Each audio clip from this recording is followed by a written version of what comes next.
Hello guys, carrot curry ఎలా చేసుకోవాలో చూసేద్దాం. ఫ్రై ఎలా చేయాలో చూసేద్దాం. ఫస్ట్ మనం తాజాగా ఉన్న క్యారెట్స్ని తీసుకోవాలి. తర్వాత పీల్ ఆఫ్ చేయాలి వాటిని నీట్గా పీల్ ఆఫ్ చేసేసాక దాన్ని వేరే ఒక బౌల్లో తీసుకోవాలన్నమాట. చూసారు కదా ఎంత బాగున్నాయో. నెక్స్ట్ అవన్నీ చిన్న చిన్న ముక్కలుగా కట్ చేసుకోవాలి. తర్వాత ఒక ప్యాన్లో ఆయిల్ పోసి సరిపడా, ఆయిల్ తక్కువ ఉన్న వాళ్ళు కొంచెం తక్కువ కావాలనుకున్న వాళ్ళు తక్కువ మెయింటైన్ చేయొచ్చు. నెక్స్ట్ ఇంకా తాలింపు దినుసులు, జీలకర్ర ఇవన్నీ యాడ్ చేసుకోవాలి. పించ్ ఆఫ్ కరివేపాకు అండ్ క్యారెట్స్ యాడ్ చేసుకోవాలి. చిన్న చిన్నగా ముక్కలుగా కట్ చేసుకున్న క్యారెట్స్ యాడ్ చేసుకోవాలి అండ్ అవన్నీ డీప్ ఫ్రై చేయాలి నీట్గా. తర్వాత దాని మీద మూత వేసేయండి.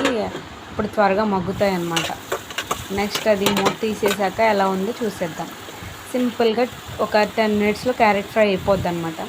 నెక్స్ట్ ఓపెన్ చేసిన తర్వాత ఉప్పు, పసుపు, కారం ఈ 3 యాడ్ చేసుకోవాలి.